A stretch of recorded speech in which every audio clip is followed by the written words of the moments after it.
afford to pay it right now as a full product. I want to pay gradual.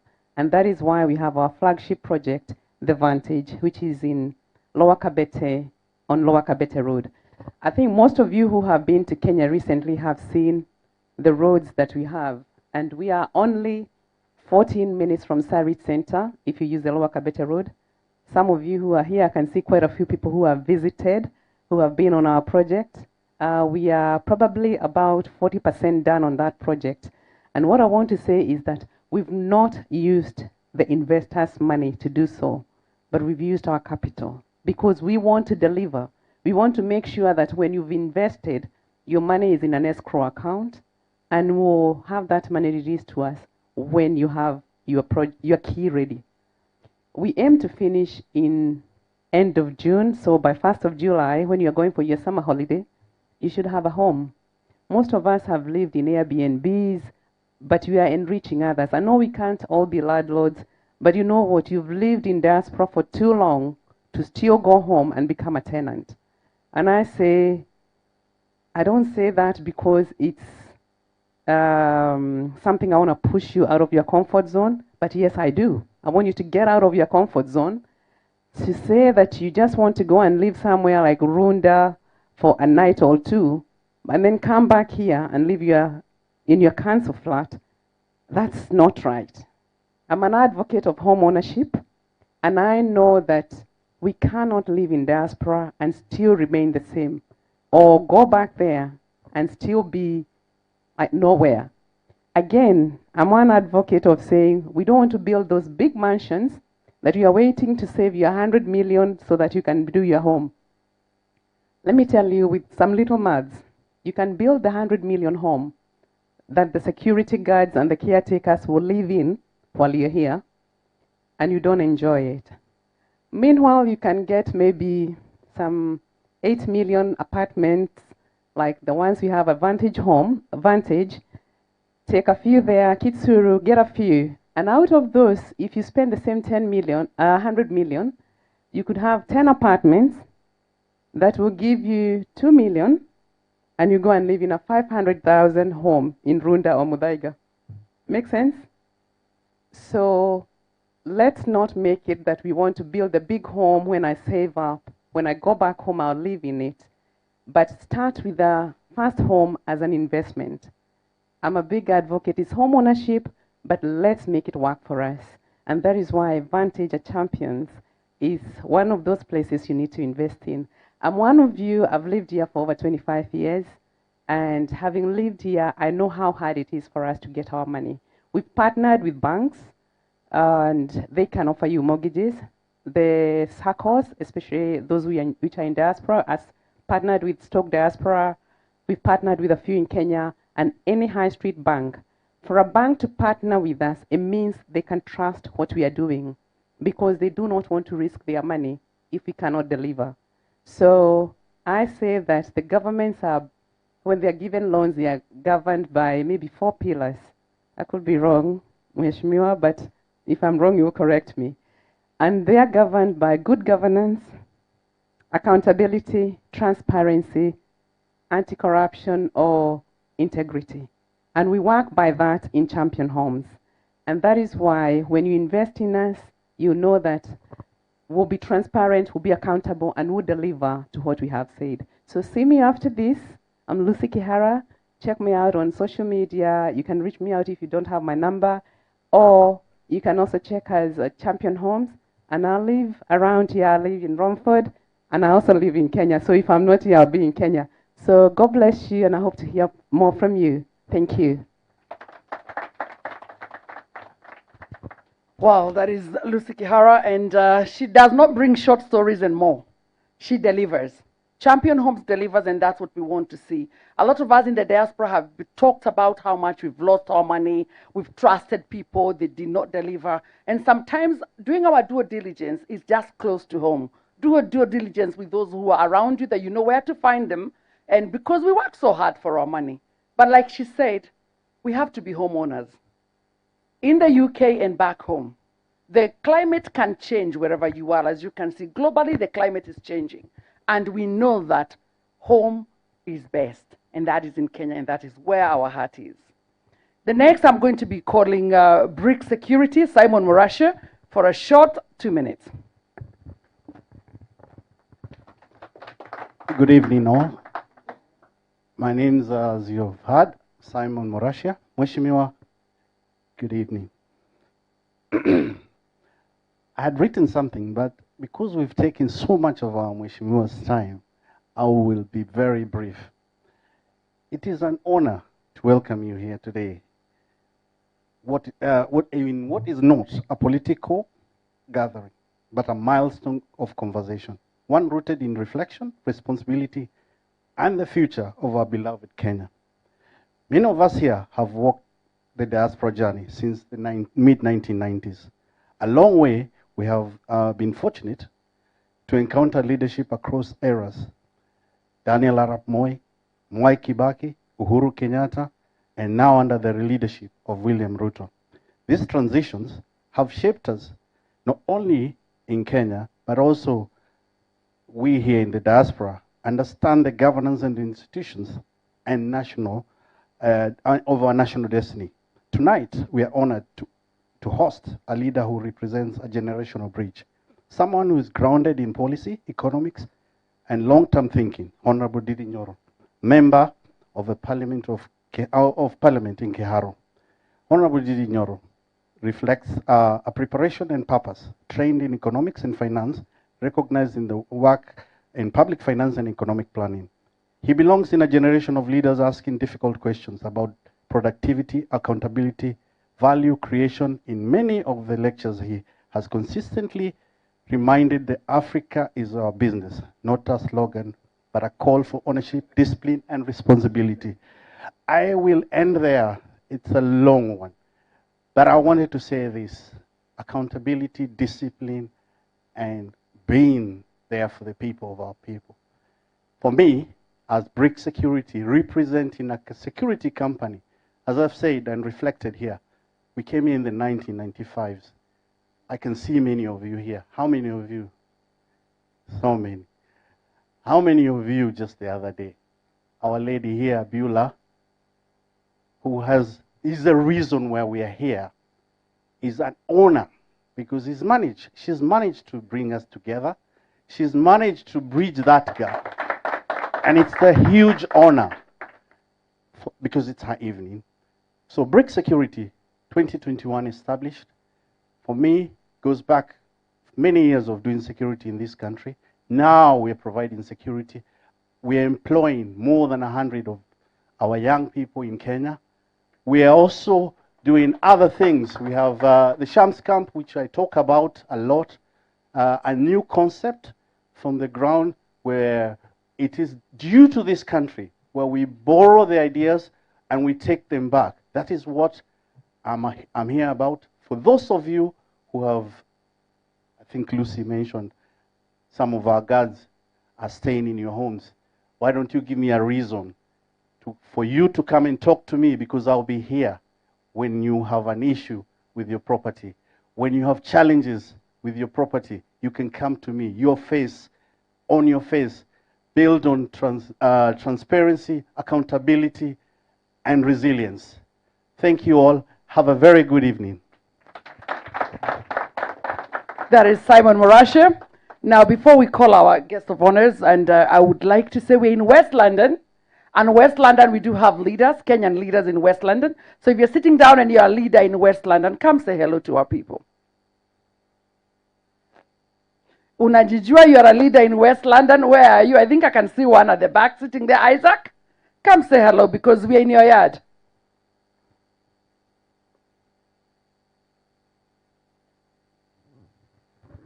Hi everyone. Hey, karibuni, karibuni. I can see my people. In this region, we call it Heathrow area. And we are many, Windsor, pastor, that's our pastor, from Slough, and different people from different areas. I would say, karibu. Thank you, Murasha. Good presentation. Lucy, my friend. Hey, our counselor. That's the new counselor from Slough. Ni watu wetu hao wote. Karibuni. Feel You know what? We have been saying this area because this is where everyone came from, Heathrow. This is where now we're going to be hub of every event that you want. So thank you very much, Janet. It's a very good day, but I would like to say thank you and feel home. Asante sana. Are you going to say something, or anyone from my area? Is another leader from my area. Shilo is a business lady. Let her welcome people. Thank you. Karibu. Thank you, Isaac, and good evening, everyone. Like Isaac said, I'm also a community leader in the Slough Berkshire area. I work alongside Isaac and other team members. In fact, the guy right here, our new councillor, is also a community leader with me, Isaac, and a few others. Mr. Honorable Ndindi Nyoro, you're very much welcomed to Slough next time. In fact, me and Simon, we were organizing for you to be in Slough until Beulah actually took over. So, karibu tu sana sana. And it's a pleasure to be here with you this evening. Karibuni. Thank you very much. And the treasurer, say hello. Good evening, everyone. My name is James Gakuo. I've lived in West London since Morashia time. So we've been here long enough. And I want to introduce to you a new group that is coming up. In the whole of West London, we've never had a Kenyan community group coming together to celebrate our culture and our lives. So we are going to very soon to invite you to come, and we are going to have a Kenya community in West London coming together to celebrate ourselves. So give us a clap offering, because we have taken a lot of energy, a lot of time, a lot of consultation to come up with that. So we are the original West London. So Slough, we welcome you to West London. So Mheshimiwa, we are the gate. West London is the gate to the rest of England. So watch out for this space. God bless you. When you see our flyer, please, we welcome you. We'll have it very, very well organized. And we'll have everything that you need that comes from Kenya. God bless you. Thank you very much, Mr. Akro. Now, I've just been told to say hello by Muranga chairman in the United Kingdom, Mr. Mwangi, and from Reading, Mr. Ken. They're all saying they would have wanted to be here today. So the community is already inspired out there. They are watching online, and they are saying they want to hear from all of us. As from me, I would like to say, like I said earlier, I'm Janet Wainaina. I'm the founder of Face of Kenya International. Face of Kenya, UK, US, Germany, France. We work with a lot of Kenyans who want to see Kenya do well. In Kenya, we do a lot in education, because I come from an education background. I was educated in Kenya, but I came to the United Kingdom and became a STEM teacher, a science teacher. And what I see in schools in the United Kingdom inspires me to see that in Kenya. So when I've been watching what you're doing in Kenya, I was saying, hiya, it can actually happen. Do you agree with me? It just requires a mindset that says, my people comes first. And the leadership I see from you is not word of mouth. I see action. Actions are the ground. And for us in the diaspora, that's the kind of leadership we want to see. So we are not here on a political forum. We are here on an economic forum. But it's good to talk about what we've seen that made us leave our homes, which is ours from here, to come and have this audience with you. So as somebody who has been in the community for so many years, I've done broadcasting in the United Kingdom for so many years, we've inspired so many people. Let us just say, we need to start changing the mindset of ourselves and what we are consuming from Kenya, so as we can be able to change the mindset of our people. Education has what brought most of us here in the United Kingdom. Education is what brought our great-grandfathers or our fathers people who've done well in Kenya over years, it's because of education. So we do really admire the fact that you've taken that route to bring Kiharu, and we are hoping that we've seen in Kenya you're even being called other places to actually go. So Mheshimiwa, well done for that. And then you've done a lot about policy making in Kenya. And we look at what debate you've been putting out there on policy making. And we are saying we want leaders who are informing us in the diaspora, but more so who are informing their constituents about what is needed. Because we've seen leaders who never turn up in their constituents until, like now, they are running around because it's 1 year to the elections. But being part of your constituent or being an MP there means you're seen there. And even as in the diaspora is the same thing. When you say you want to go and vie in Kenya to be a leader, be available, be intentional, and that is why we are loving this forum today. And I want to thank you, Beulah. Gen Z. Gen Z can do when they want to do. Sindio? Beulah doesn't keep quiet when things are going wrong. She's one who says, Janet, I'm going to be at the forefront and I'm going to be speaking. And she speaks. She's the founder of Beulah Muthoni Foundation. So even though she's in the United Kingdom, empowering herself, educating herself, she has her heart for Murang'a. She's going to be one of us in the future talking about women rep in Murang'a. We are praying that that happens very soon. Give it up for her. And we are hoping that will happen. But I love to see young people really reaching out for the sky, and this girl is really not taking no for an answer. So Beulah, thank you so much for planning this forum. Thank you very much for bringing Mheshimiwa Ndindi Nyoro to us, but we'd like to hear from you first. The dream that brought you here to us today, give us a little bit of a feed. Give it up for Beulah. Hello everyone. Ladies and gentlemen, guests, fellow Kenyans in the diaspora, and our vibrant African family, karibuni sana. My name is Beulah Muthoni. Some call me Beulah Muthoni. In Murang'a, and I know Mheshimiwa Ndindi Nyoro knows that. Tunasema mama ni Gen Z na tunasema tuko set. Na tukisema tuko set, si kusema tuko set. Set means serving, empowering and transforming. Set. Ndio maana tunasema tuko set. Si tuko set.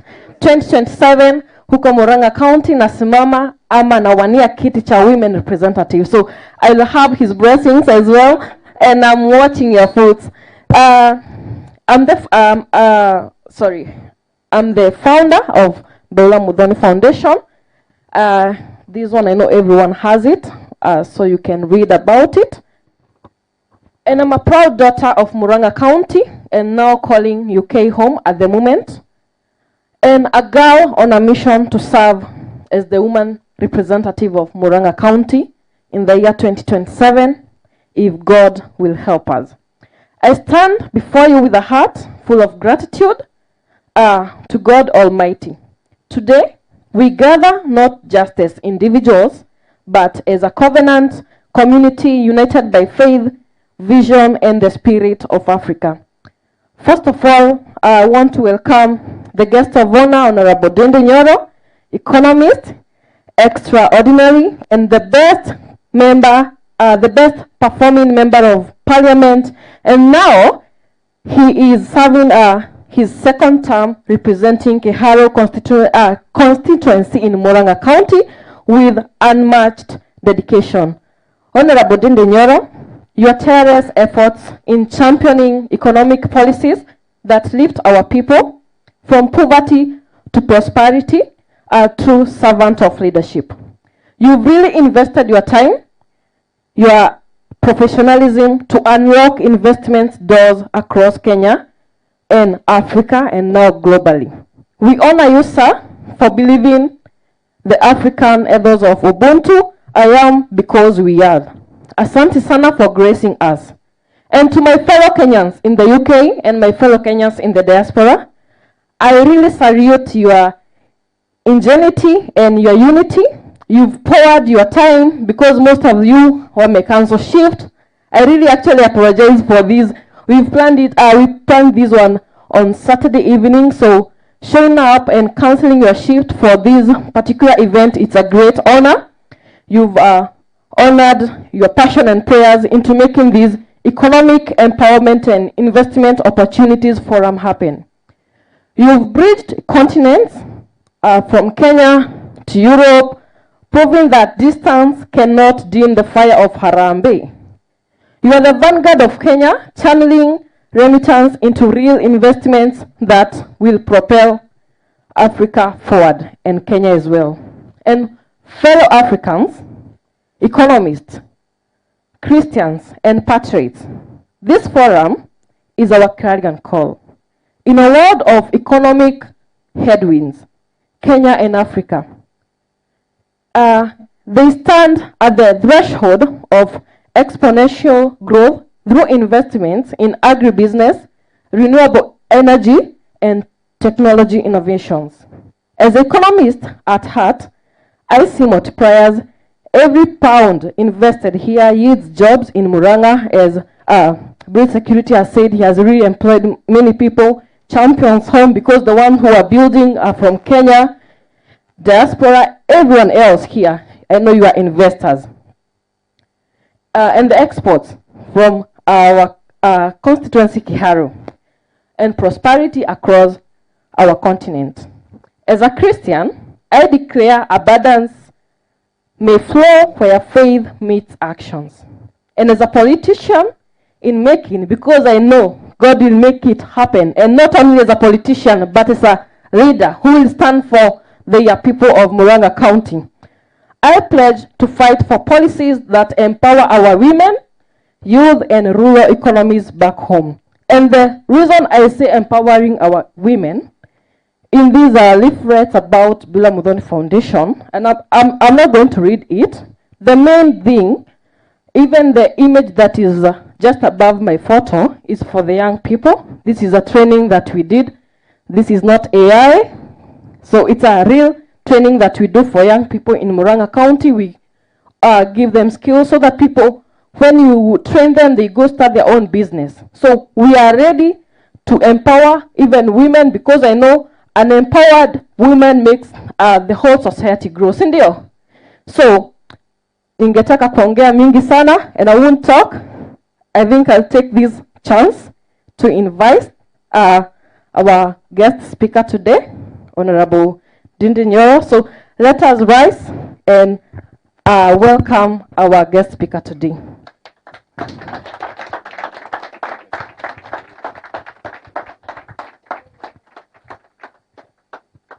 Thank you very much. Vera, thank you very much. Asante sana. We may sit quietly.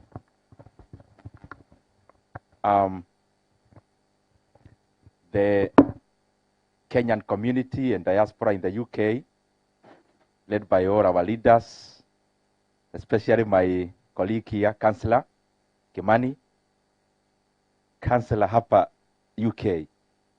Watu ni maajabu sana. Madam Janet, of course Mudhoni, our pastor, and all the other leaders, including the sponsors. Good evening. Habari zenu? Buyamuri. Buyamuri naende. Muriega. Muriega fiyo. Nimeona Wakenya ni wengi hapa, and that is there any other salam that I should say? Africa is our business. Thank you very much. I have seen the face of Kenya is here. That is why I've decided to pick up two to represent all the others. I first of all want to really be grateful and thank you very much for inviting me to this event. I was coming here because I was following up some issues about some program I'm doing at the London School of Economics. And Bura was told by one of the people who saw me, I think at Heathrow here airport, or Nairobi, that I'm headed here. And she got in touch, and I really want to thank you, Bura, for organizing this in actually only 2 days. There was no other day that there was a mention about this event before Saturday. And therefore, this is very phenomenal, seeing the hall is already full with Kenyans and Africans and also citizens of the UK coming so that we can interact and learn from each other. I came here with a friend of mine called Wamwere. Wamwere, tafadhali amka. Wamwere is a teacher here, but he was my classmate in KU.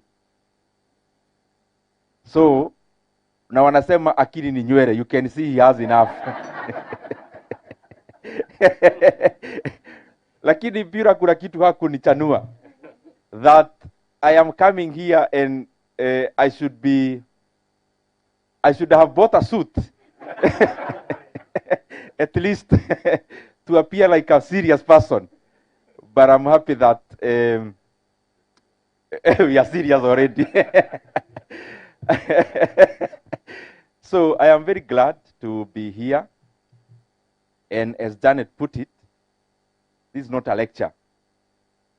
I give my opinions, considered ones, and then I'll take some time to also interact in terms of questions, because this kind of talk should be output-based. And output-based is a person who came here, I am sure never came here for entertainment. And that is why an open forum at the end is important, so that we can interact and sharpen each other, because the reason I'm holding the mic doesn't mean that I know everything. It means that we all came to learn. Bura, ebu amuka tafadhali. Please clap for this girl. You know, Janet amesema umri wa huyu msichana ni wa chini sana. And she's been running up and down, calling me, organizing. We actually met on Saturday just to be sure. We were just chatting, so I needed to see the person. And I saw a very serious young lady. So we wish you all the best and keep up. Asante sana. And of course, to all the sponsors, we salute you because you have given up your resources also to see this successful. I want to talk about investment and the topic you called me to speak about. But it's important that I give you a small story about this gentleman here called Wamwere, which is tied to why we are meeting here today. We joined KU the same day, Kenyatta University. And when we joined in our first year, I was determined to do two things in my university life. One is to form a basis to be a leader. And number two, to form a basis to be a serious entrepreneur later in my life. So my mind was clear-cut when I was joining there. And in our first semester, like many of us do in public universities, I spent my help to pay the school fees for my first year. Help your first semester. The second semester, which starts when the calendar year is starting. You know, our universities, academic year starts in in September. So second semester starts in January. So we opened for our second semester in our first year. And after opening, I decided it's time now to pick up the dream that I had for the twin dream. So the one that came first was for me to start a business. It was around this timing of January, Feb. So my help of second semester, nikachukua, and then I borrowed Wamwere his help, which he gladly gave me, of course, to return later. I don't know whether I returned. You'll tell me. And we started like a hotel and a place called KM. I actually called it Vatican Cave. I was in first year, second semester then. And I'm giving you this story because it will be relevant later this week. It will be very relevant to all of us. Because with Wamwere, those who, I'm sure you know KU, the main campus. So we took some bus with Wamwere one morning. We went to Nairobi City. We were from the village.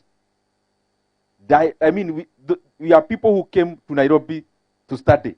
We had not come earlier. Maybe visiting an uncle once or twice in the entire lifetime. So we were there now.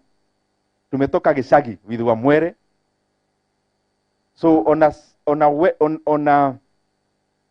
a February, one day in February, we went to Nairobi City. Then we arrived there. We were going to Gikoba to buy sufurias for my hotel. And then upon kufika Nairobi, we realized like Nairobi nowadays had the uniform. I mean by then, because everyone was either in red, black, everything was coalescing around red and black. So as tukaenda Gikoba, we bought our sufurias, tukawekelea kwa matatu, tukakuja nazo. Where the KU buses or matatus are picked is near Rudhuri Avenue. So Amwere told me, let's pass by some place here, some shop that was selling phone accessories. We say hi to my girlfriend. First of all, to me, Wamwere looked very sophisticated to already have a girlfriend. So we passed by there carrying sufurias. But let me tell Wamwere today here, because he's now living in the UK. So I could tell, Wamwere is telling me this is the girlfriend, but I could tell the body language was off. Because the lady was looking at us, but she was still busy in the kiosk. So we were carrying sufurias. So Wamwere was saying something, the lady replied very dismissively. So we went and took our buses back to KU. Later on, after a few weeks, as it should be, Wamwere was dumped. We later came to realize this day that Nairobi was full of red was actually Valentine's Day. We came to realize later. So Wamwere's girlfriend in quotes then was wondering. So this fellow tells me he's taking education in KU. And this other fellow is taking economics. So the lady was wondering, which is this economics that people learn through sufurias? And Wamwere from there, maneno yake ikaharibika. So we connected because he's been here in the UK for, I think this is the second or third year as a teacher.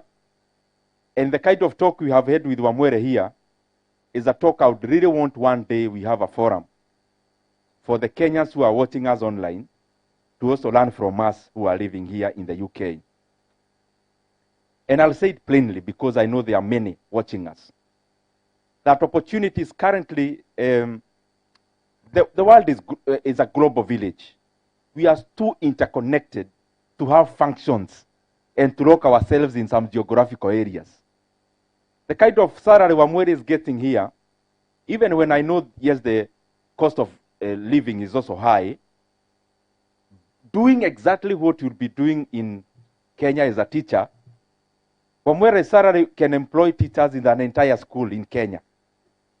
So what I mean is that these kind of opportunities that we have in such a place, I wish that even one day we can have a session where you give to Kenyans watching us online, because we need people to be exposed to even the knowledge itself. Knowing that, yes, we love Kenya, but the world as it is now, there are people working in Kenya, offering services in Kenya from other areas, but there are also Kenyans offering services who are still based in Kenya, but there are also Kenyans who can offer their services by also being in any other part of the globe, because you don't cease to be a Kenyan just because you are working elsewhere. So, Wamwere, forgive me for for the misery that begot you that time. I hope you also learned one or two things. Now, in my safari here, I told you I came here because of LSE. Because back in Kenya, I've had an opportunity to do some 2 masters in the recent past around economics.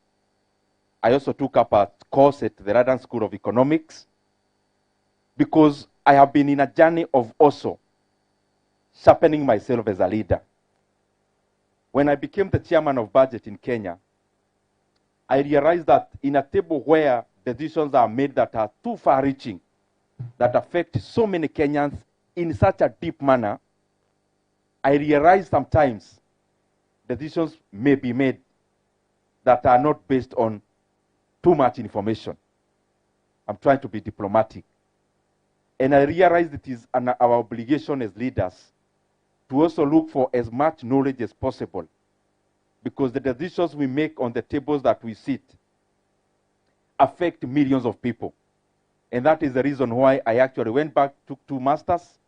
That's the reason why I'm here, and I've taken a course at the London School of Economics. And I'll actually, even this month, I'm starting another one at Harvard University. So that I get as much as information, I sharpen my decision making as much as possible, because the difference between Kenya and so many other economies is not necessarily on the minerals or any other physical assets that we have. It is majorly based on the decisions we make as leaders, what wholesomely I would call leadership. So I'm glad to be here. Maybe you can, because I don't qualify to be a diaspora, you'll see the grade lower than you, which you can give me for being here to do what I'm doing. In Kiharu, as Janet put it, I am glad that we've been able to do something that we are all proud of as Kenyans. And I'm glad to have been at the point of doing whatever we have done. We have been serving the people of Kiharu for, this is my 2nd term. And as many of the schools that you attended in Kenya, many of course are dilapidated, many are run down, and we decided in my 1st term that we are going to do something to make the learners there, the pupils and the students, feel that attending school is different and an upgrade from staying at home. And we decided to invest in the infrastructure as the first phase in my 1st term. And we targeted primary schools to start with. Kiharu is a large constituency. We have around 112 public primary schools. It's very large. Actually, the constituency where Bula come from, because they are our neighbors, Madio and Kagema combined, is the constituency, is 2 constituencies which are neighbors Kiharu. Combined, they are less than Kiharu in landmass, in number of schools, in population, in voters, and in all other parameters. So I'm giving this background to show that it's possible to do things. Out of 112 public primary schools in Kiharu, all of them, we have built where we needed to build new classrooms. We have renovated holistically the ones that we needed to renovate. And all of them, all the pupils in Kiharu, they step on tiles.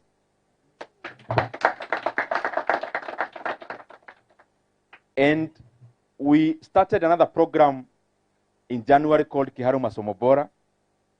It's covering all the school learners in Kenya, in Kiharu, which the number is around 12,000 learners. And of all the students who attend any day school in Kiharu, all the 65 of them, including 7 we have started from scratch, all of them, they only pay 500 shillings a term. That is 3 pounds per term. Per term. And they eat in school from Monday to Saturday. We included Saturday because some also go there to for remedial classes. This may not make too much sense here in the UK, but it's good that I say it, that we make them also enjoy a meal of chapati every last Friday of the month.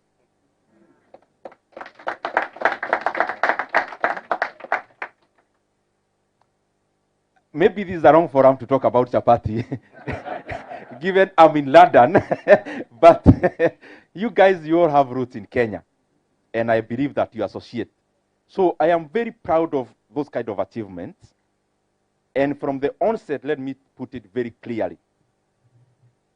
The reason we started Kiharu Masomo Bora, where learners are paying 500 shillings per term, and they eat in school, it is because we want to use Kiharu constituency as the laboratory for the entire country.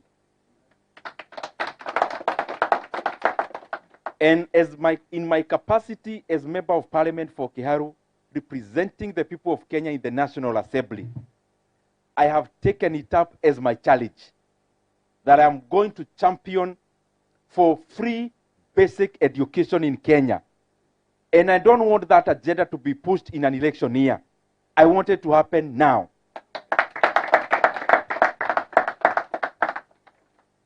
And I've been saying, and I want to repeat, I don't even want to throw this ball to anyone, leaders who are in higher positions than myself.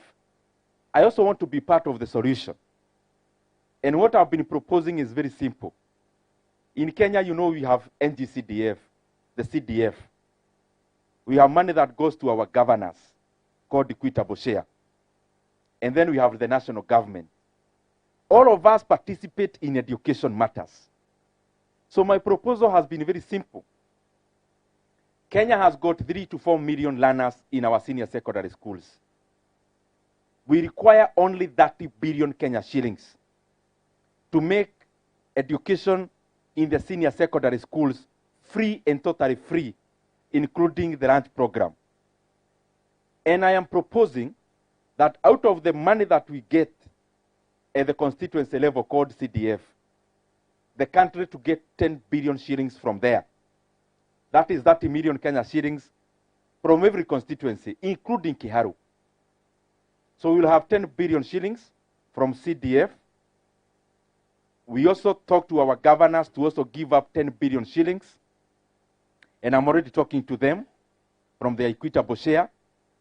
And then the national government, out of the 4.2 trillion Kenya shillings budget, to also get 10 billion Kenya shillings. And then we form a kitty we may call Kenya Day Secondary Schools kitty. And that money is enough to make quality education accessible to all these quarters across Kenya for free without paying anything.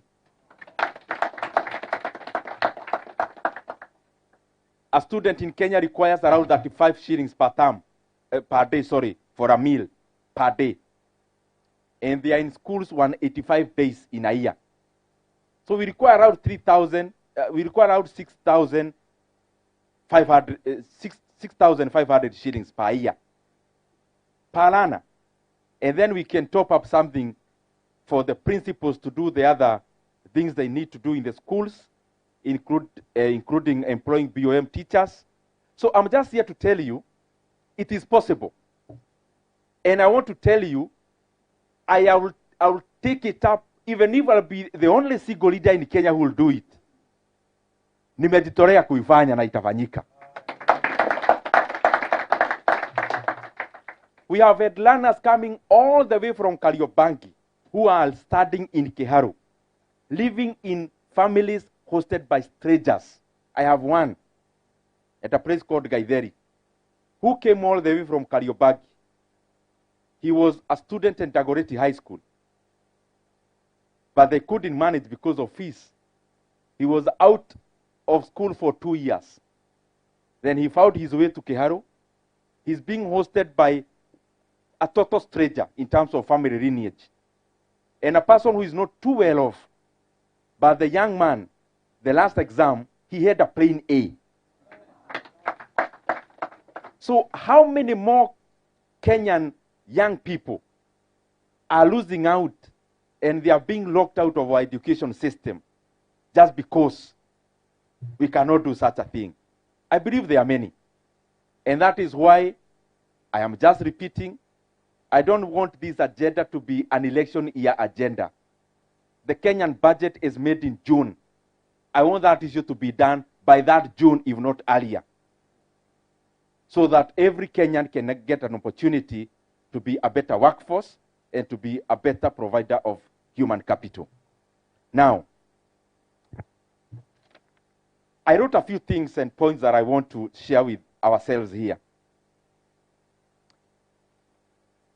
And I need to thank you as Kenyans in the UK, because maybe nobody has gotten an opportunity to tell you this, but I need to tell you. But the UK now is the number 2 remittance.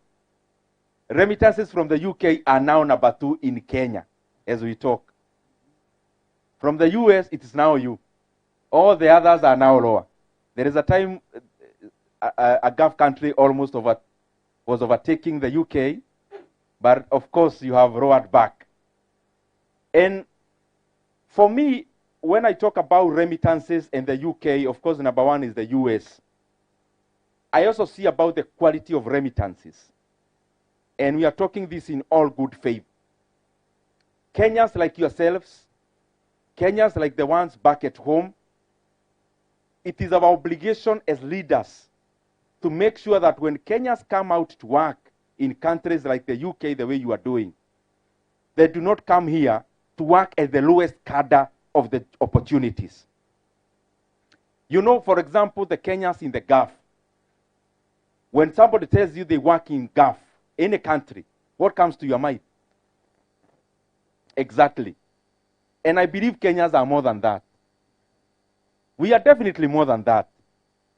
We can do like what all of us here are doing. And that is why you see even remittance per capita, per person, the UK, the US and the UK is number 1 per capita, per person. Because the quality of money you make here is definitely better and more. The kind of jobs you do here, on average, I mean, we are not all equal even here, is much better on average than in many other areas. And therefore, you need to be commended. But I also want to highlight that one thing that happened to me, and I became a very proud Kenyan, while still around here. So I got some guy from Barbados in the black taxis. And we were there in the taxi. He was not talking. As usual, you see how they, you know how they do their business and their work.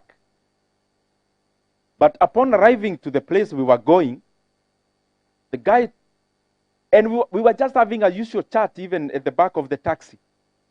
The guy asked, "You guys, are you Kenyan?" Then I actually thought maybe this guy is from Nairobi. Then we told him, yes, we are from Kenya. How did you know? Do you know what he told us? He responded that, "You guys are so cool. I knew you are Kenyan." And please clap for yourselves, it's not me. Because that is the kind of name you have given our country even out here. Imagine we are not even talking in Swahili. We were speaking in the language that you use here. But the guy could recognize that out of the 50-something countries from Africa, that where you get cool Africans, it is from the capital of Africa called Kenya. And you guys have put Kenya in that kind of dispensation and map. I want to talk about 2 things which brought me here so that we can also interact. One is business, and the other one is investments. And those are the topics that when I'm not doing the public policy I'm doing, and being a public servant, I enjoy the kind of topic you gave me. Because I believe also it is a way of moving our country and our continent closer to the kind of country we have here in the UK. Business and investments. There are many other names you can give them. Entrepreneurship is some form of it, but I'll categorize them broadly into 2. That is in terms of business, but also in terms of investments. And we spend much more time on the investment side. when we talk about business and we are talking generally about the economy, there are things I am sure you do, but I'm just reminding all of us to keep on doing. Because many times when we do things without foresight, we end up using a lot of, or doing so much hard work for so little return. When you go to cut some firewood and you can't take some few minutes to sharpen the axe, then you end up being so tired, doing so much hard work, which was not consequential. And I find that a lot of the time, the things we do in those two fronts, business and investments, in many areas we work so hard, get so little return, because we don't invest in knowing. We just want to do without sharpening the axe first. It is important. I have seen you are doing so well already. Champion Homes, very nice. My brother here, Councillor. Yaani wewe umekuja hapa, unaokota pesa na bado uko siasa. UK. Sante sana. This is very commendable and phenomenal. So it is important all the time when you are thinking about business, for example, we start there. You are here in the UK, but your home is in Kenya. But you want to do business. So where, first of all, do you want to do business? Is it here or there? And then, after you know that, these two economies are very different. The demographics are very different. But also the supply chains are equally very different. And the abundances are also polars. They are opposites. While Kenya, we have abundance of labor, here in terms of accumulation of capital is much higher. So you need to think about, when you think about business, leverage about you being Kenyan, but also knowing so much about the UK. So that you decide, whatever business you do, whether it's here or there, what makes the best use of you. But more importantly, and it's something I keep on doing myself, understand the world. Understanding the world doesn't take you too long. Many times I find when we are watching football for 2 hours, the same enthusiasm we watch football and those who watch movies and the rest, if you took some time to also learn about the world you live in, economically speaking, that you can watch Bloomberg, CNBC, and all the other channels that sharpen your acumen of making decisions in terms of economy and business, you can only become better. What do I mean? Take, for example, how the world has been. Because all these things add up to our decisions today. The reason why I'm telling you I'm back to school, I've been back to school, is the same reason many of you have been back to school. Why do you go back to school? And especially when it's not about the pay rise. It is also to know more, to be more efficient, to make your decisions more yielding. Are we together? And I've come to understand that it's important for me to also understand how the economy of the world has been. Now we are here in the UK, very organized country, very organized city here in London, very organized. But you can tell it is a fading power.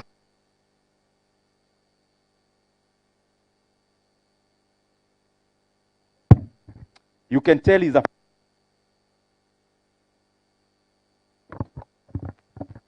is a fading power. And this, it's not about the UK, it's about how the world has been. So that it helps you in making decisions. Many years back, like 250 years back, or 300, Netherlands was the superpower of the world. Can you even believe that? It was the superpower, including their currency was the global reserve currency. After some years, the United Kingdom, where we are, became the superpower of the world. Of course, after the UK the US took over. And I'm talking about superpower in terms of growth of GDP, the wealth of the people, technology, and all those things combined, including being the owner of the reserve currency at that particular time. Now you can already tell we are now headed towards Asia. We are moving towards China in terms of the versatility of the economies, whether we like it or not. It's not a matter of I like this or this. It's about how the sequence of the economy is shaping up. That helps everyone when you are making a decision to know the kind of business you need to do anywhere else. Why? Netherlands is there, bequeathed to the UK where we are. Again, the US took over. Now, we can tell there is a tussle between the US and China. Even their GDP in terms of size, the per capita one, the US is very much ahead. But in terms of the aggregate, you can see China is coming closer all the time because their growth in terms of GDP is much higher than the US. So the gap keeps on bridging. Because when number 2 is growing faster than number 1, you are reducing the gap. How does that, why am I giving all these manenos here? It helps you to know where the economy is at a particular time. An economy that is already grown like here, like the US, even the leaders, when we are elected to do different things. A leader in the US, the UK, Germany, all these other countries, you are elected to run a country. Because the country is already there, you run it. But when you are elected as a leader in a country like Kenya, many parts of Asia, the entire of Africa, you are elected to build a country. And there's a difference between building a country and running one. In Germany, it's about maintaining the infrastructure that you already have. In Kenya, it's about building critical infrastructure that is lacking. So your decision making must be very different. But also that carries along all of us as business people. And I'm also talking about it as an entrepreneur. When you are living in a country like here, the UK, the US, the UK, and also the other countries that have already advanced so much, the opportunities in those countries are very different from the opportunities in Indonesia, in Thailand, in those other countries in Asia, but they are also very different from the opportunities we have in Kenya and Africa. As I've put it earlier, you guys, this country now, when the mayor is elected, he does not call you into barazas the way you do in Kenya. Nitaweka rami pare, mutakunywa maji. You'd think this guy is out of his mind, is it? Because he's elected to basically make sure that is done and that is working. But in Kenya, it becomes a political promise that we are going to build roads and we are going to supply water in terms of piped water. So that's not the point. The point is that all the economies of the world, how they have grown, you adopt labor-intensive industries. You grow, and pollutive industries. After you've grown and exhausted all those opportunities, you upgrade to skill-based. After you upgrade to skill-based, you then upgrade to capital-based. After you exhaust now capital is abundant and etc., you now go to technology-driven economy. So if you draw a chart from labor-intensive, skill-intensive, capital-intensive, technology-intensive, here, UK, they are now looking at ways of doing things more efficiently. They're already there at the technology level. Kenya, we are still at labor-intensive, the lowest of the cadre. But what we must do as the African economies, including Kenya, is to do something called leapfrogging. Yes, we need to take care of abundance of labor by supplying job opportunities, because it's both a social problem and also an economic one. But leapfrogging means it's not a must you queue. When you get a queue in a hotel, you can jump the line, literally speaking. So as much as you are taking care of labor-intensive opportunities here, because they could be done more efficiently where labor is abundant, you also think about also the other categories, and especially skill-based, capital-based, and also technology-based. It's not a must that we wait for the developed countries to clear the way for us. We can be taking care of these labor-intensive industries even as we look forward to capitalizing on skill, capital, and technology-intensive industries. What am my challenge here? My challenge around there is, you are here running a company that deals with security, which needs labor. You are here like my brother, Mheshimiwa Councillor. He's running a very hugely labor-intensive industry because BPOs, they require labor, real human beings. I'm trying to make the point closer.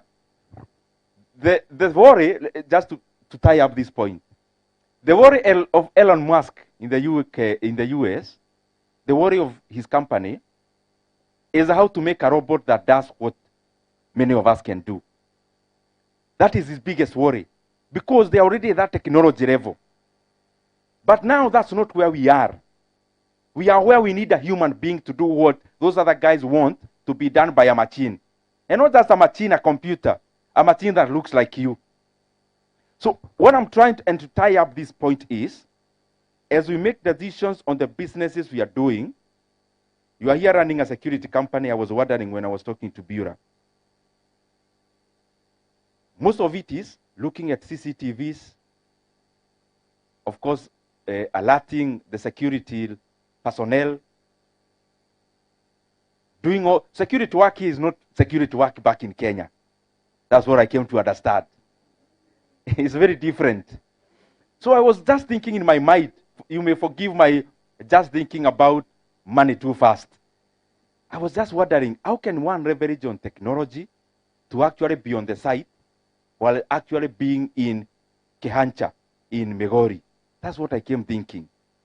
How can that security person be manning a site where they're actually in Nyando back in Kenya, but they're actually here in the UK working? Anyway, I'm just trying to say we have an economy that is labor abundant where we come from. We have an economy that has money where we are here, and that has got scarcity of labor. We must look for a way to amalgamate all those so that selfishly it works for our economy, Kenya. I say selfishly because I don't want an economy where Kenya is not left behind. That even as we make money in our individual capacities, our country is also making forward gains. We may talk more about business later. Let me jump to investments. And I talked about it globally because, as I said, I'm not in a hurry myself. Some of you may be in a hurry. I would want us to interact later in terms of questions, opportunities back at home, etc. But I want to be more specific, more than broad, on the investment side. Hiyo ya kwanza nimewapea a lot of macroeconomics. I want now to come closer to things that are doable in terms of investments. So you are here in the UK making 300,000 shillings a month. A teacher here, I was told you can easily make 500,000 as a teacher here. So what comes to your mind then after that? How can this money work for me? I'm working so hard here, working long hours. And of course, I need much more money to sustain myself here. So even if I'm earning more, the costs are also higher than back at home. Investments. Investments to me is I've already worked, I have money. How can this money become more? How can my 1 million become more than 1 million? Which is the shortest route, which is safe? There is land. There is government boards. There is fixing money in the bank. There are SACCOs. There are so many areas that you keep hearing when you come back home. My work here is to open up ourselves that it's not just what we know. We can do more than we know. And I'll tell you why my passion is in one of the categories. And I do it. So I'm not passively teaching you something I don't do. When you make money here in the UK and you send back home, that is a remittance. Remittance, how do we actually spend our remittance back at home? When you send money, what is it for? Most of our remittance is consumer-driven remittances. We say to our parents, our brothers, our cousins, consumer-based. Is there a way we can harness the same money we are making, the same amount, and now have a configuration of the mind from remittances to FDI in a smaller way? FDI, foreign direct investments. If you tabulate the last money you sent back home, this one went to pay what? This number 2 went to pay what? Number 3. Most of the money we said is for people to consume. It is okay.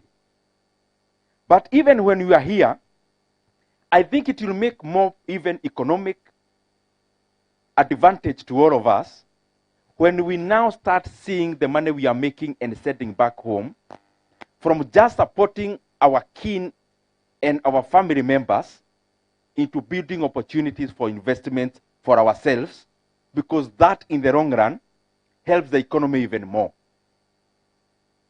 Now, when we are there now at FDI, in whichever small manner, FDI is not just about billions of dollars and pounds. Let's talk about FDI, the same money you said.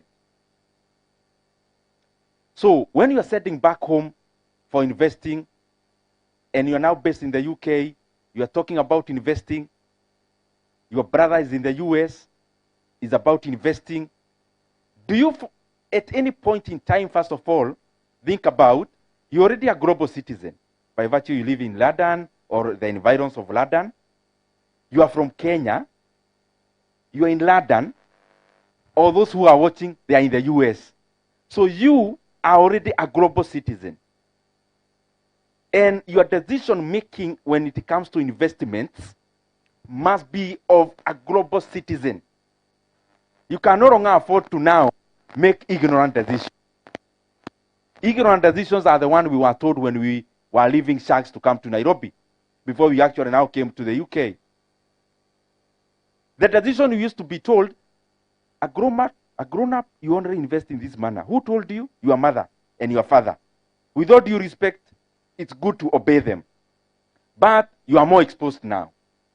You could actually now pass to give them more information because you are more exposed. You know better.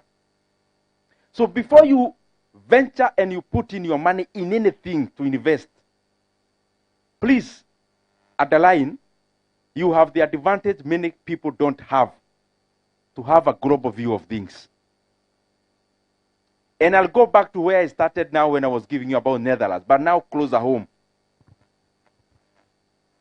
When you talk about investments, you have your money here. All of you here have money. I can tell by your foreheads. So the money you are thinking of, the only thing that comes to your mind, and I love this is about homes. So when I talk about real estate, for me this is commendable, because this is already a revenue generator.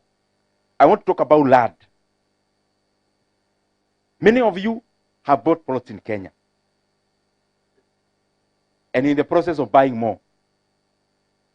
I want us now to keep thinking all the time. I'm buying my fourth plot, my fifth plot. What do they become when you buy them? Because you buy, your investment is based on two things. One, regular income. Whatever you're investing, there is some regularity of what you get from it. My number two is capital gains. I bought it at this much, it has now gained up to this much. The plot you bought in 2021, can you test it using those parameters? As an income earner, but as a capital gainer. Many of you already have answers. Yes. Land never loses. Okay. Maybe I agree. The one you bought now, because I'm going back to Kenya, said me to get somebody to buy. And then you tell me when you're going to sell it. So, it is important we keep now thinking about more things. But that's not where I'm going. I wanted to start here up. Do we study to know, because anything you buy for investment is based on markets. Everything you buy. There is nothing you buy out of investment that is not in the market. When you buy T-bills, they are in the market. When you buy boats, they are in the market. When you fix money, they are in the market of banks, of money. You are fixing money using interest rate. That is the market. When you buy shares, they are in the markets.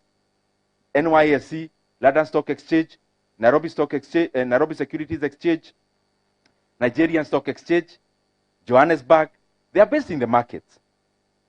So it is, even when you are buying land, it is in real estate market. So everything is in the market. So do you take some time to study about the market you are putting in your money? First of all, start globally and how all of them are intertwined. Now we are here in the UK. Every time you hear the central bank here giving a guidance of interest rate, for the last 2 or so years, they have been lowering interest rates. When you hear about the Federal Reserve in the US, they have been at the worst sustaining, but at most times they have been lowering interest rates. What does that tell you and your money in the bank? Because those are the decisions you need to keep on making for yourself. And I'm talking about this because diasporans, you have lost money by listening to so many people on things you should do for yourself. So start there first. So how is Dow Jones doing? It has now done its highest record ever on Friday. Highest ever. That is the US market, stock market. But how is the Federal Reserve behaving?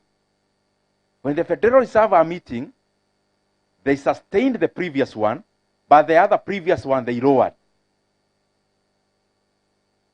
Then somebody is wondering, kwani mtu hii vitu anasoma London School of Economics anatuletea hapa? Yes, because it's about your money. Those things is not about economics. It's about the money in your pocket. Because they should affect the way you are making decisions about your money. So when interest rates are lowered, what comes down alongside the interest rates? T-bills, bonds, some form of MMXs, some form of consolidated funds, in whichever name you call it. You know the money you pull together, then they invested for you, many of you. Even that, some of it, MMFs, they are also part of that. So keep asking yourself then, when global interest rates are coming down, what should I do with my money? That's the question I'm driving at.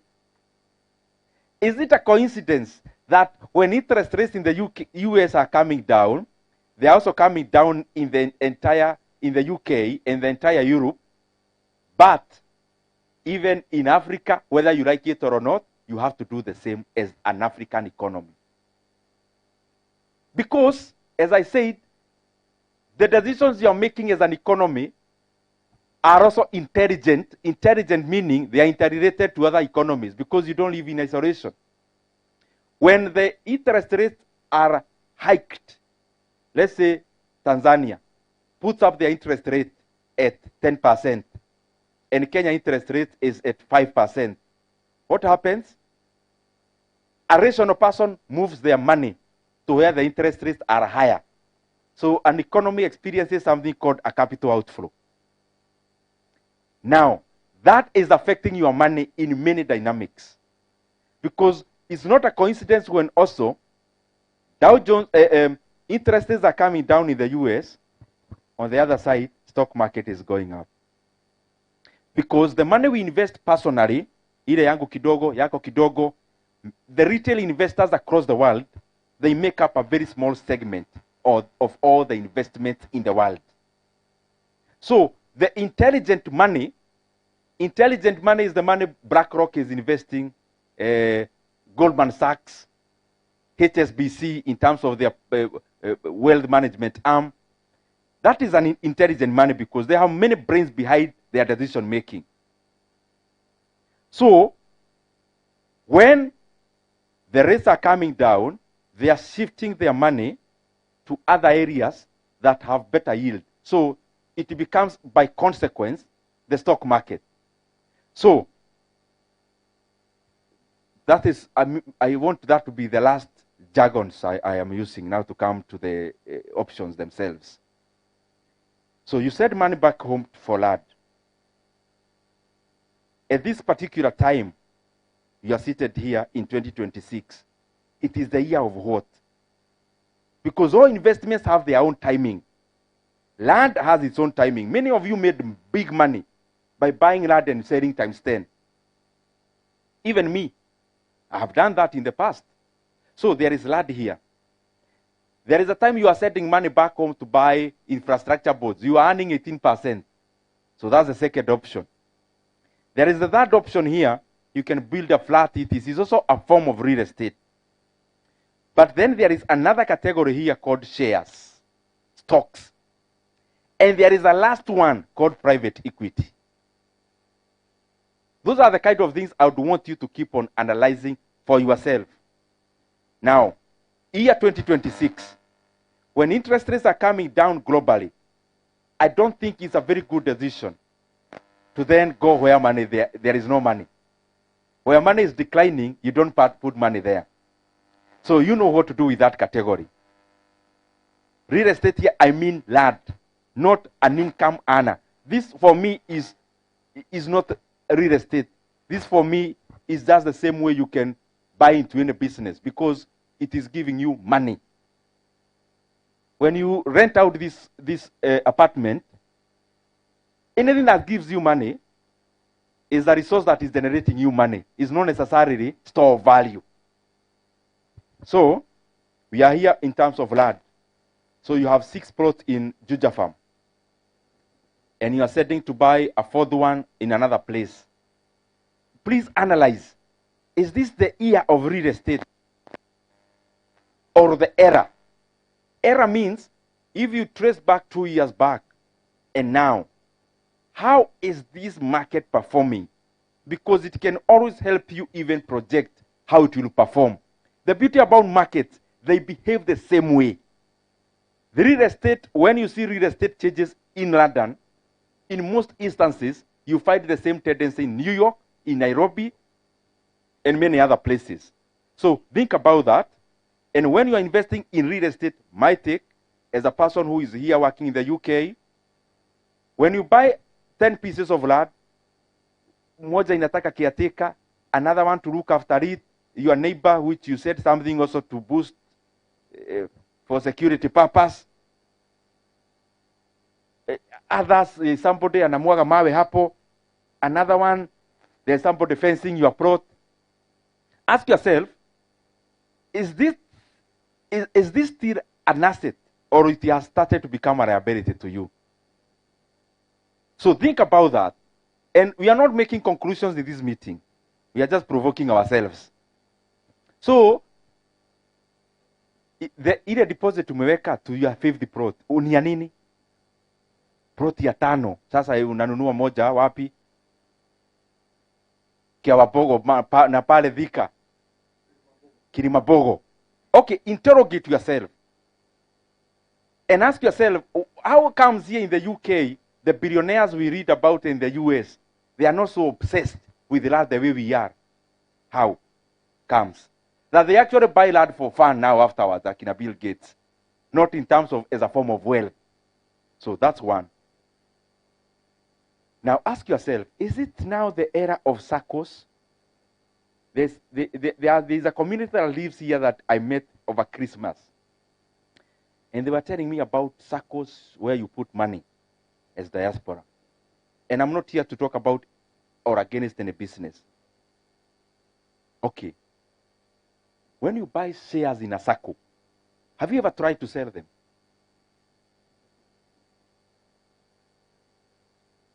Try. Just come out on 1,000 shares, tell them to sell for you 100, then you tell me how long it will take. Okay, in a company that creates shares all the time they are needed, when will the value be gotten? Because if I need 10 shares, they are created. If I need 1,000,000 shares, they are created based on the money I have. You know, scarcity is the one that gives things value. This one with full supply, when will my value ever start to grow? So think about it. SACCOs, you said back money home, evaluate. There are interconnections you get. Maybe they lend you money. But purely as a form of investment, nawekaga pesa kwa SACCO to invest. And there is no other mutual benefit you are getting out of your relationship with the SACCO. Think about it. And test your ideas, sometimes practically, by giving an order. Please sell for me, I need some urgent money. And then you tell me, how urgent can you get your money? How urgently can that come? So think about it. Think about fixing money, treasury boards and bills. Is this the era? Think about it. When Fed is coming down, we see Trump is voracious on pushing the new Fed chairman to put the rates even further down.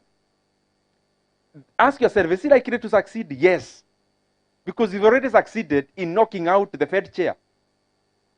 And actually, he has succeeded already in appointing his choice. So, if there is monetary easing in the US, monetary easing meaning the interest rates are coming down. So, where should your money be in that kind of an atmosphere? Think about it. Also, now get to jumping to many things which are relevant. Niko karibu kumaliza. Think about currencies as you put your money. If, for example, you fix money in a country that gives you 11%, 12%, fixing meaning not just in the bank, even T-bill and bonds, for me, they are all the same category. They guarantee you of a return. So you buy bonds of 12%. Inflation could be 5%, that's fine. But is there a tendency for inflation to be stable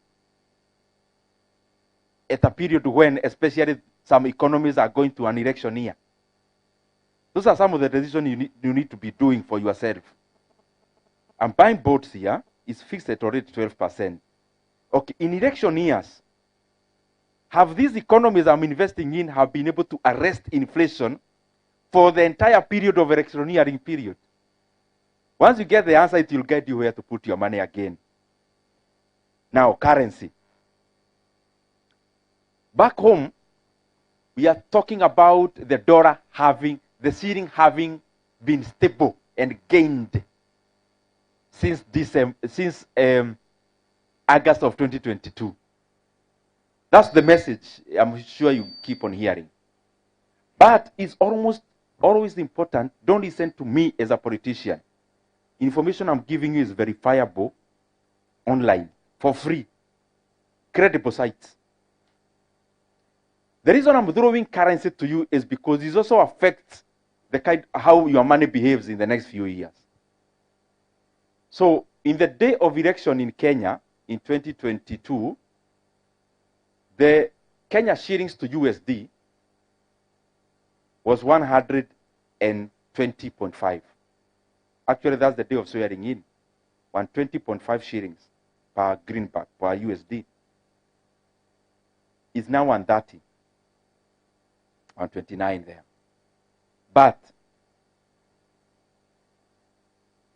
what has made that, what has made the talk of, oh, we have stabilized the shilling?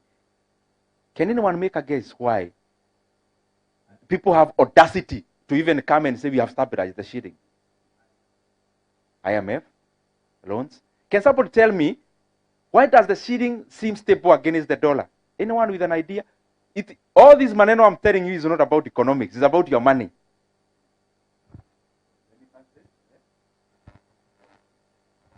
Printing. Somebody else? Let me put it because so that we cross the bridge. The reason the shilling is 130 to the dollar for over 2 years is not based on the strength of the Kenya shilling. It is based on the weakness of the dollar. When you do like this, there's a lever here, like this, you put weight. When you put weight here, my brother, nishikie hapa. Yes, I want to demonstrate something so that it also helps in our decisions about our money. Now this, you used to do this in your primary schools. Don't look at me like you are born here. So we used to sit here and another boy here. Siso. So boy mubig agekaa hapa, wewe ulikuwa unaenda wapi? Juu. What does that mean? Mwenye ako juu ako? Now, if some of these things, keep on verifying for yourself. Because they'll betray your decision making about investments if you make a wrong turn. The dollar in 2025, the dollar lost 10% against a basket of all other global currencies. The dollar. You know, people are wondering, how can the dollar lose? The strength of a currency is always relative to. There is no strength of a currency. It is relative to something. So dollar is now the global reserve. So all the other currencies are measured relative to the dollar. Now, the US, the Federal Reserve, the US president started showing signs of this Federal Reserve is part of the executive of the US. The markets responded. The market responded by just viewing the Federal Reserve as not as dependent as the markets thought. The markets believe that a global currency should be dependent of the whims of politicians. So when the market started to realize that, so a politician can actually force in somebody to be the chair, and the talk started about, we can get you out, Powell. Then the market started admitting that into the strength of the dollar. And the dollar, you can, some of this information verify later. The dollar rose 10%. So when you hear a Kenyan politician talking about, we have stabilized the shilling, first of all, it has lost from 2022. From 120 to 129. But more importantly, the shilling ought to have gained by 10% the loss of the dollar in the year 2025 alone. Do you want to verify that? Look at how much were the Kenya shillings how much were the Kenya shillings against the euro in the year 2022 in August. Just check. The same day the dollar was 120 shillings, the euro was 116. Listen to me carefully. The same day the dollar was 120.5, Kenya shillings to the dollar was 120.5. The same day, the euro was 116. How much is the euro now? Check. Kenya shillings to the euro today. Somebody just check online.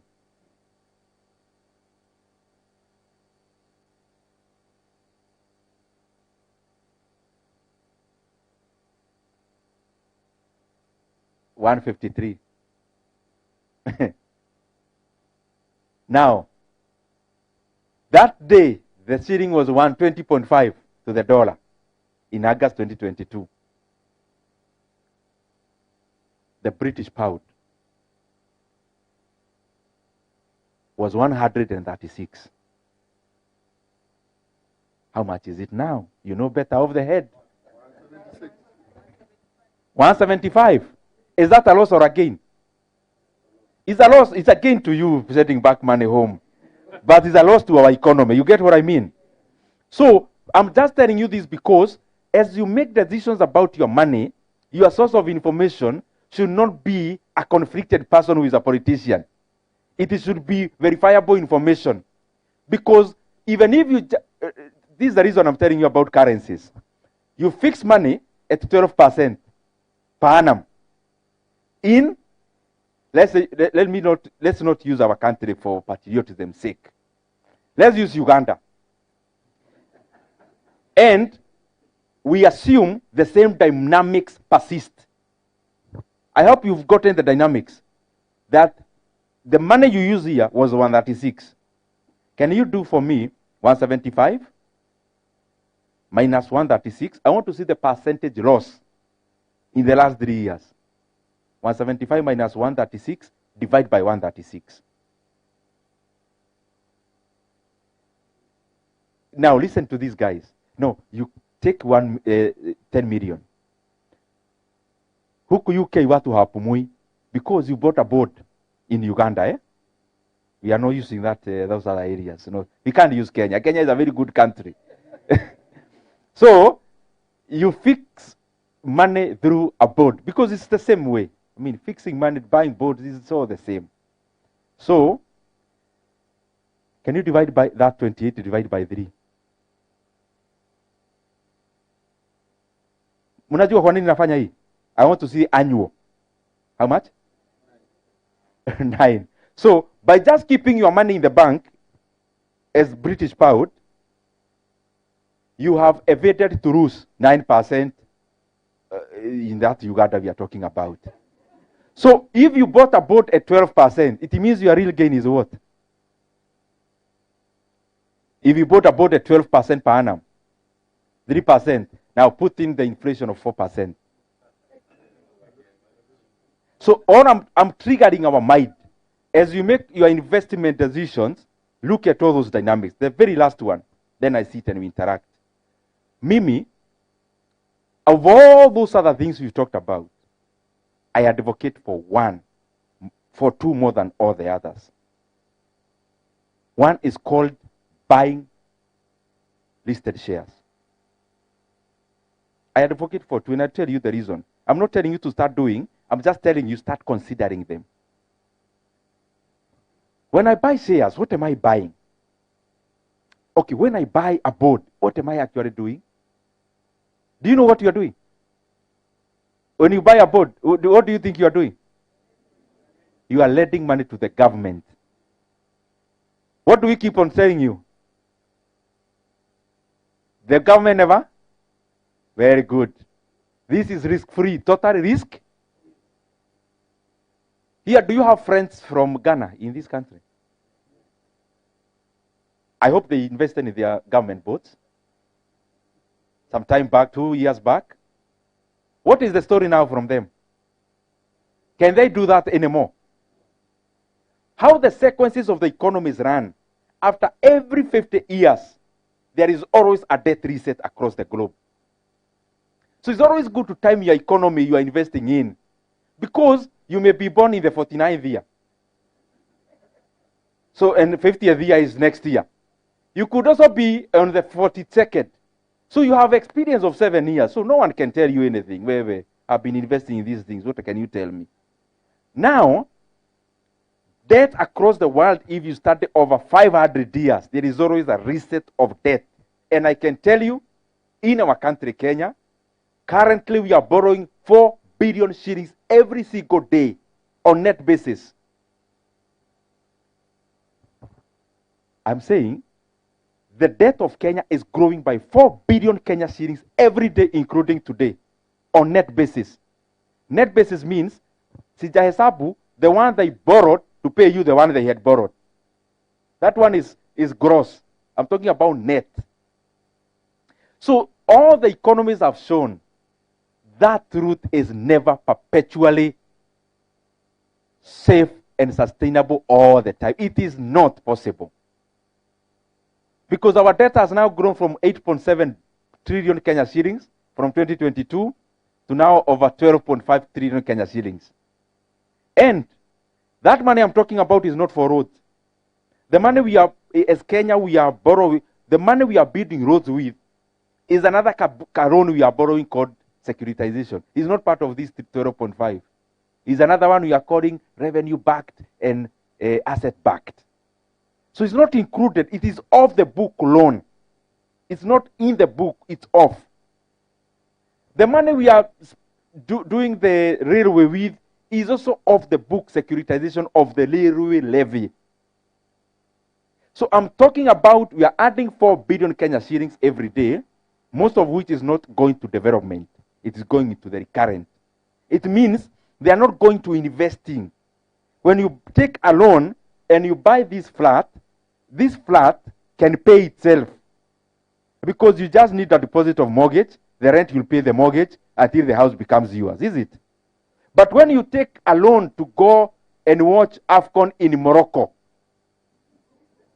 are you going to get anything out of that in terms of tangible money? Exactly. So that is how it is. So we cannot do that perpetually. But we should talk about very good things happening in Kenya. So let me shift. But you've gotten what you've gotten. It is never perpetually at the safe. Oh, government boards. Ah, very nice. Ghanaians, your friends. Do you know what happened? Their government told all the debtors, guys, I know I owe you 1 million shillings. But from today, I owe you 700,000. It's called a haircut.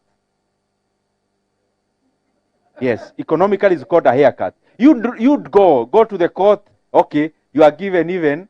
And you know what they do? They do that to domestic. Because foreigners may constrain other things for future funding. So domestic, it's me and you. And NSSF and the rest. Is it? When the government tells you, I know I owe you 1 million. But from today, you're taking a haircut of 30%. Go to the Supreme Court, they give you even all that you need to recover your money. So utachota GK hivyo kama utafanya nini? So what I'm trying to say is, there is no totally safe investment. Test it across all the other risks. The risk may not have happened in the last 8 years, but maybe it will happen in the next 2. That's what I'm trying to say.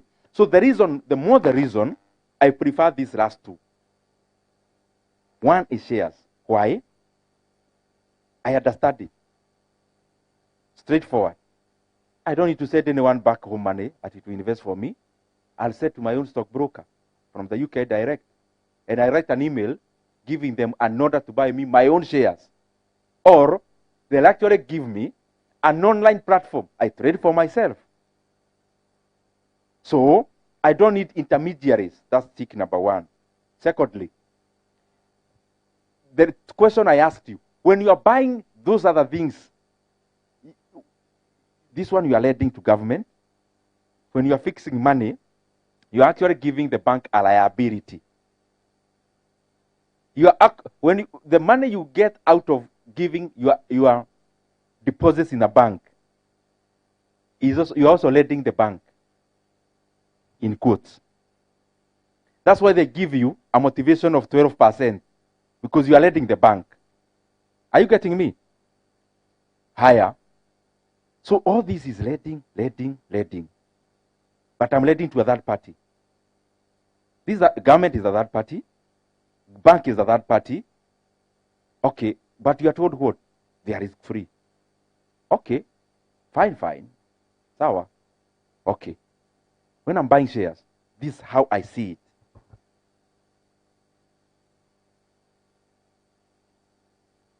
If you have 100 of these bottles, that carton is called a company. When one bottle is yours, and one bottle is my brother's, and Councillor the other bottle. So we have one share each in that carton. That is basically it. That I know when I'm buying one share, I'm buying the value of that company. I am a part owner. So, is this the era of shares? In my opinion, much more in Kenya. The Dow Joneses are hitting the roof. They are recording their bestest years, if there is such a word. Because they have hit 50,000 Dow Jones on Friday. I think today it still went higher. But in Kenya, companies are trading for bargain. And I'll give you a few examples. Because when you are buying shares, don't buy a share, buy the company. In your mind, wewe unajua nanunua hii kampuni. So that even if you buy one share, you are buying the company. Take any share listed in the NSC. Just shout one. Safaricom, any other? Let's start Safaricom. Safaricom was 45 shillings in the year 2021. Today it was 32. They have invested in Ethiopia. They have now started showing signs Ethiopia is recovering from bleeding cash to being a tap, bringing in money into the company. So use that information. Any other? Equity Bank. Equity Bank, their core capital, the worth of the bank, vis-a-vis how it is trading in the market, it is trading at 25% discount. That is, the share, if you buy all the shares of equity, vis-a-vis the company, if it was to wood up today, the money the owners would get, you are buying it for 75% of the value. Any other? Kenya Power. Kenya Power made 24 billion last year in net profit. 24 billion. The entire Kenya Power is valued for 30 billion. What more do I need to tell you? Are you getting what I'm saying? So these things I'm saying, they are not jargons. They are real things that you must use in your decision making. Kenya Power made 24 billion last year. Can you just even think that? They are worth 30 billion. That if diasporas in the UK bought it today, in 1.5 years, you've recovered all your money. Are you getting? Any other? Kenya Airways is, okay. Every area, there is no sure bet in investments. I hope you know that. Kenya Airways could be one of those. Is it? Out of the basket of many, it's operating on negative capital. Let me not talk about it. Yeah. Any other? I want you to give me the ones you know. Kenyari. East African breweries. And I'm looking at it in terms of value. Me, I look at it like I'm buying the company. EABL trading at maybe 250 shillings today. Asahi Group in Japan are buying from Diageo 65% of EABL for how much? 590 shillings a share. You know, the reason I'm telling you these things is to show you the market in Kenya is deep. As we see the other markets flaring up, there are markets that are still depressed. And a depressed market is a good market for the buyer, not the seller. Are you getting? So I know some of you bought shares when they are very high. That's your problem. We are now talking about the current buyers. Are you getting me? Tell me any other. Kenyan. Kenyan, they made a profit of 10.6 billion last year. Their entire market capitalization is 60 billion. Their assets is 500 billion. They have assets of 500 billion shillings. No, you know why I'm telling you these figures? Look at yourself like you're buying the entire Kenyan. Or do you even think twice? Or do you think even twice? Have that mentality when you're buying shares. Any other, the last one? Kenyari. Now listen to this story. Kenyari, they have been making a profit of like 5 billion shillings. on average. Their market capitalization, the entire world, if you bought all the shares of Kenyari, you'd spend 17 billion. So don't say about the billions. When I say about five, just say, okay, he's talking about 5 million, but the company is worth 17 million. Bring it down. Even me, that's what I do to see it with my eyes, not with the big figures. So a company making 5 billion, but is valued at 17 billion. It's making net profit of 17. Second thing, these fellows have no loan, zero. They have no one, they owe even an overdraft. That their cash and cash equivalent, listen, cash and cash equivalent, do you know what that means? Money fixed in the bank, the money lying in the bank, and the ones in T-boats, T-bills and boats. Those are cash and cash equivalent. It's anything that you can turn into cash like this. That's why they are called cash and cash equivalent. They have 41 billion. That doesn't sound real. A company is valued at 17 billion. That if you bought all the shares today, it would cost you 17 B. And the entire Kenyali ifungwe kama nyama, uwekewe ni yako. Upon going home and kufugua ile nyama, the cash and cash equivalent alone, pesa, ulirealize si nyama tu alifunga, hapa kado, wameweka kitu. Pesa is 41 billion and is part of the 17 you paid. Yani, umenunua nyama ya 170 shillings. Quarter. Umeshika? 170 shillings. Kufika nyumbani kwenye uliwekewa, kufugua, nyama iko ile ulinunua. Because the company is still there. But then you realize, there is money that is 410,000. No, 410 shillings. It's part of the package. I know it doesn't sound credible. In other words, you buy a flat for 17 million. So you bought the flat.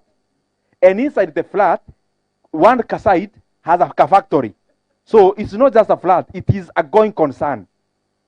But upon opening the door in the sitting room, and you bought it at 17 million. In the sitting room, you get a bag with 41 million.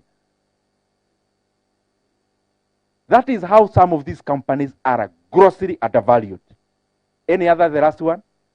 And I'm saying you mention any, because I don't want it to sound like they are just a few. BAT hadn't done analysis. Pipeline. Kakuzi, their asset in terms of land alone, their worth is a fraction. But I'm not telling you to go. I hope you guys are already now very sophisticated. I'm throwing the ball to your court to go and analyze so that you get the very best of them. And also there are many parameters you look at. If it's land, an agricultural company may be very high in terms of value of land, but may be less in sustainable profit. If it's banks, banks are spread in Kenya. They are money-making machines. They are profitable. They pay dividends. And why I buy shares is, I'm not buying some hot thing. If I buy equity share today and it falls, remember my value doesn't fall. It is the market that is falling, not my worth. That's how I look at it. Because I'm not there to sell tomorrow. If I buy equity shares today, let's say I have 2% of Equity Bank, I'd never care where the share price is going. I care about the value. The value of a company is not just based on the share price. It is based on other things. So what I'm just trying to say is that when you buy shares today, the real value you are buying is much higher than the amount you are paying in terms of the share. The real value. So I'll add it there, but after here now, because I believe this is the period of shares myself. But I'm checking to see whether signals will come to show me the exit. I am hoping by close of 2026, we'll be seeing the sunset of shares in terms of as a good investment. The information I've given you, we already have even dumped the share price, so there'll be no advantage. Because remember, you gain out of the ignorance of others. So when the information percolates into the value of something, then you have nothing more to gain. So after there, you go to private equity. What is private equity? After you make all the money this one you've made in the stock market, you are now done. You bought your Kenya Power, you've done times 10. Now you get out. After you get out, I still invest in companies because I believe that's the only way to get the real value. There's no Forbes billionaire who is there because they own land. None. Not even one. Can I tell you, Donald Trump, his worth of the truth media, which is Ross making he started, is more than his entire portfolio of real estate. What does that tell you? You know Trump Tower and all those things. The Trump media, ile yake, the stake is higher in value than Trump Tower. Are you getting my brother? Yes, please try to. The entire Forbes series, Elon Musk, is about SpaceX, Tesla, but what? Owning stakes in a company that's growing. Remember, when you buy Trump Tower, even if you live for 100 years, it will never add one more floor on top. Never. Only the rent will grow. Unless you build another Trump Tower on the side. When you buy HSBC Bank, if they have possibility of opening their branch in Kenya, that's growth. When I buy Equity Bank shares, they have capacity, even to have a London office. That's more money. They have ability to expand to West Africa, to South Africa.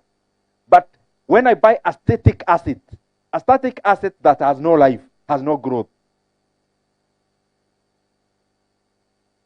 So look for. So I got to private equity afterwards. Why?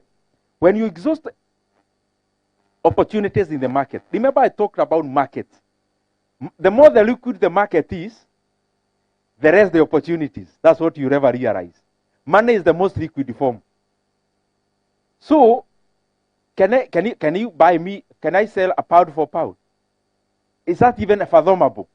Yani, it has reduced the opportunities of us making money, out of the liquidity of money. So, the more the liquid a market is, the more the information bridges the gap quite fast. And therefore, it evens up. So once you are done with market opportunities, I call them low-lying fruits. Right now, I can't buy a company off the market. Because, why would I? The ones in the market are so cheap. And I require very little sophistication to buy. If I need to start an insurance company with my little money, why should I start when I have one Kenyari, which is so cheap in terms of value per share, that even the one I will start is still more expensive than this one? Why? If you have money to start a bank in Kenya, why would you have bank? How? At you are going to CBK to kujaza forms, I want to start a bank. How? When you have KCB trading at half the value, I would rather buy 0.5% of KCB